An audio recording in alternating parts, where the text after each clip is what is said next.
নমস্কার বন্ধুরা, আশা করি আপনারা সকলে ভালো আছেন। আজকে নতুন একটা রেসিপির সাথে চলে এসেছি। আজকে দেখাবো আলুর পরোটা।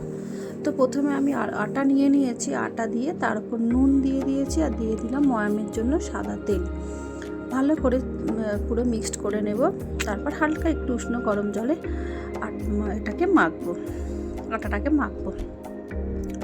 দেখুন পুরো এটাকে মিক্সড করে নিয়েছি। নুন, তেল, এটাকে হাতে ভালো করে মিক্সড করে এর মধ্যে জল দিয়ে অল্প অল্প জল দিয়ে পুরো ডোটাকে রেডি করে নেব। ডোটাকে রেডি করে মোটামুটি আমি 15-20 মিনিট মেখে রেখে দেব। দেখুন আমার মাখা হয়ে গেছে। সামান্য তেল বুলিয়ে এটাকে আমি 15-20 মিনিট বা আধা ঘন্টা, হাতে যেমন সময় থাকবে সেই পরিমাণ টাইম মতন রেখে দেব। দেখুন আমি আলুর খোসাটা ছাড়িয়ে নিয়েছি। আলুটা বয়েল করে নিয়ে খোসাটা ছাড়িয়ে নিচ্ছি। খোসাটা ছাড়িয়ে নিয়ে আলুটাকে আমি ম্যাশ করে নেব।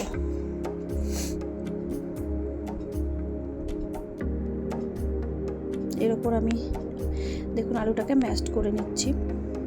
এর ওপর দিয়ে দেব পেঁয়াজ কুচি, নুন, ধনে পাতা, ভাজা মশলা যেখানে আছে জিরে, ধনে, শুকনো লঙ্কা আর কাঁচা লঙ্কা, আর সামান্য পরিমাণে নুন দিলাম আর দিলাম লেবু। সব কিছু দিয়ে মশলাটা যেহেতু একটু কম হয়েছে আর একটু মশলা দিয়ে দিলাম। সব কিছু দিয়ে ভালো করে মিক্সড করে নেব। একটু গোলমরিচ গুঁড়ো দিয়ে দিলাম। এবার দেখুন কড়াইতে অল্প তেল দিয়ে দিয়েছি। তেল দিয়ে মশলাটাকে ভালো করে পাকিয়ে নেব।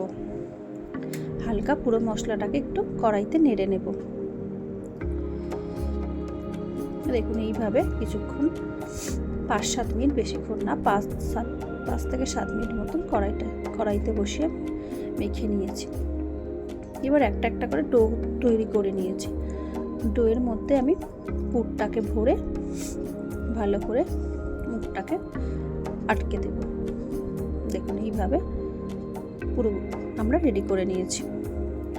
এবার আস্তে আস্তে সুন্দর করে বেলে নেব।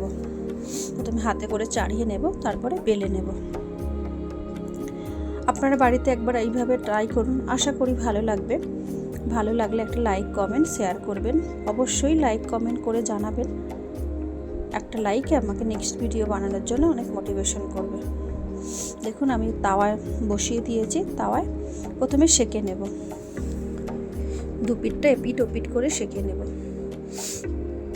দেখুন হালকা হালকা করে ফুলতে শুরুও করে দিয়েছে। দেখুন কীরকম আস্তে আস্তে ফুলছে। আপনারা বাড়িতে এইভাবে বানান, আশা করি ভালো লাগবে। খুব সফটও হয়, পুরো ফুলে গেছে। এত ফুলেছে যে একটুখানি ফুটো হয়ে গেছে, যার জন্য হাওয়া পাস হয়ে গেছে। এইভাবে হালকা তেল দিয়ে দেবো। এবার দিয়ে পরোটাটাকে ভেজে নেব।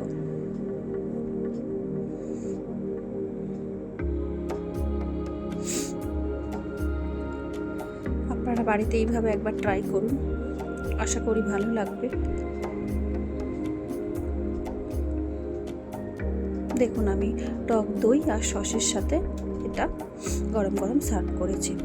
কত নরম হয়েছে, কত সফট হয়েছে। আর ভেতরে পুরটা আপনাদের আমি দেখিয়ে দিই, ভেতরে কতটা পুরো আছে। এই দেখুন। Thank you.